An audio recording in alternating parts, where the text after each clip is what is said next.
Hi, boys and girls. This is Ms. Kathy. I'm so happy you've joined me today for another story just for you. Out of the Blue by John F. Jessel. Mom swung hard, but the ball dropped behind her. Hoo-ee! I yelled. The breeze from that one cooled me off way out here in the outfield. From the pitcher's mound, Dad said, "Great cut, dear. If you'd have connected, that ball would have sailed into orbit." She laughed. All I need to do is send another high fly over John's head. He needs more dance practice. She was teasing me about an earlier hit. Backpedaling to catch it, I jostled our bird bath. Some ballerina-like moves saved the seat of my pants from grass stains and my shirt from a soggy feather shower. Who said backyard wiffle ball was safer than bungee jumping?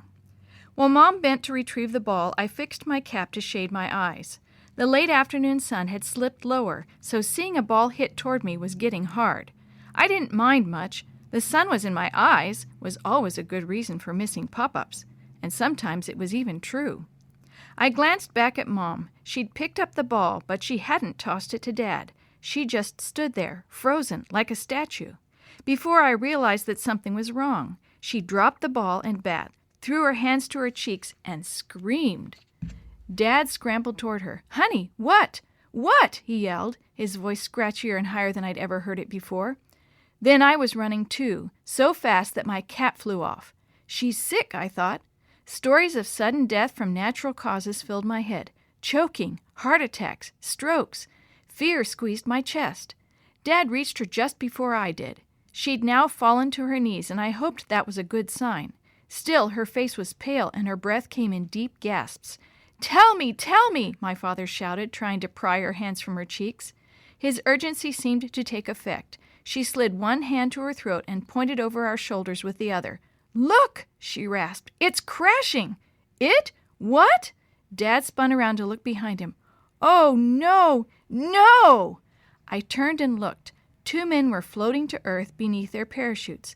They looked small, almost toy-like in the distance, and then I noticed a third shape in the sky, a thing growing larger by the second. "It's their plane," Mom said. "They've bailed out. It's crashing." I looked at Dad, half expecting him to burst into laughter and tell her that they were skydivers and the plane heading our way was his buddy Art's. Art loved to fly low over our house and dip a wing as a hello to Dad. I looked back at the plane. It was much closer now and much lower, streaking toward us like a bullet. What I heard was not the buzz of a Piper cub, but the shriek of a jet. It looked like a shiny-scaled bird of prey hunting anything stupid enough to stand in its path. Dad grabbed me by the shoulder and Mom around the waist. "Let's run!" I screeched over the howl of engines that were roaring like hurricane winds. "We can't beat it," Dad yelled. "Just get down." He pushed me to my knees hard, then to my stomach. He brought Mom down too, then fell between us. "Put your arms over your head." I already had. In seconds, the jet's noise doubled, then doubled again. The thing was nearly upon us. My heart fluttered like a trapped butterfly. I was too scared to find words to pray. "Jesus, dear Jesus," was all I could muster. And then the jet's roar built to what seemed like 1,000 hurricanes. Suddenly, I couldn't overcome my desire to face the beast. I looked up. I wasn't the only one staring toward the roar of death. Both Mom and Dad had focused on the sleek-winged monster streaking so close to our backyard maple that twigs shook and leaves fell in its slipstream. Glittering metal and a perfectly white star inside a circle of blue flashed over us in ear-numbing, bone-rattling noise, and then I was looking into the jet's black exhaust ports. "It missed us, Dad!" I shouted in elation. Mom's voice brought me back to reality. "But it's heading toward the school, son. Pray for them." She meant the band. We'd heard them in after-school marching practice while we'd played ball. They'd have little chance to escape the screaming monster descending from the blue. Again my mind numbed, but Mom's voice sounded strong against the softening jet roar. "Please, Lord, let it miss the school. Please let it fall where it will harm no one." 2 seconds after Mom's prayer, the jet's nose turned skyward. The plane seemed almost to stand on its tail in a steep climb. My mouth dropped. "Autopilot," Dad said as a new roar hit our ears. "Please, God, please," Mom repeated. Now the jet broke its climb, then dipped sharply earthward. No sound came from its engines. The sudden quiet seemed more terrible than the earlier roar. "It stalled," Dad said. "Now it'll drop like a stone." The jet plummeted behind a grove of trees, and for a second I thought I'd dreamed everything. Then a thunderclap and a cloud of black smoke rising from behind the tree line told me my nightmare was far too real. Mom turned to Dad, her eyes questioning, fearful. He bit his lip and shook his head. She closed her eyes and prayed aloud, "Help them, Lord." The wail of sirens filled the late evening air as emergency vehicles from all across town sped to the crash site. Our kitchen echoed with neighbors jabbering excitedly about their actions as the jet roared into and out of our lives. Like Mom, many had prayed for their deliverance and the safety of others. Even now, some prayed aloud for people at the crash site. Dad's radio blared updates on the crash. By nightfall, a newscast grew specific.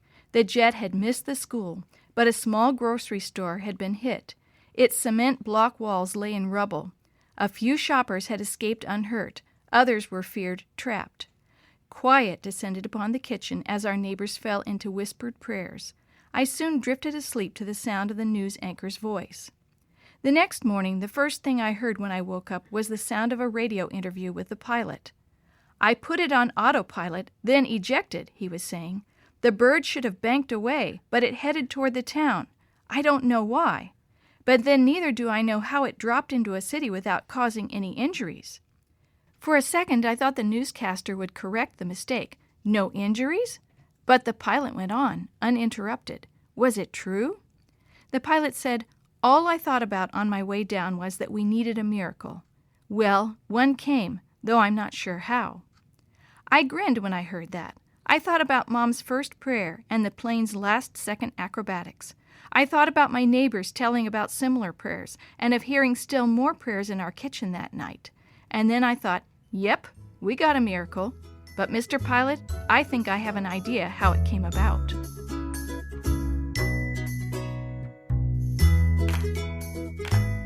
The story you have heard today is from God's Greatest Stories, written by various authors and compiled by Randy Fischel, and used with permission from the Pacific Press Publishing Association.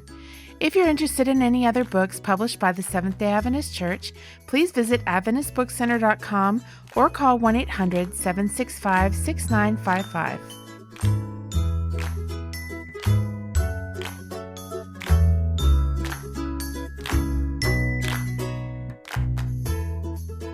This podcast is a production of the Carolina Conference of the Seventh-day Adventist Church.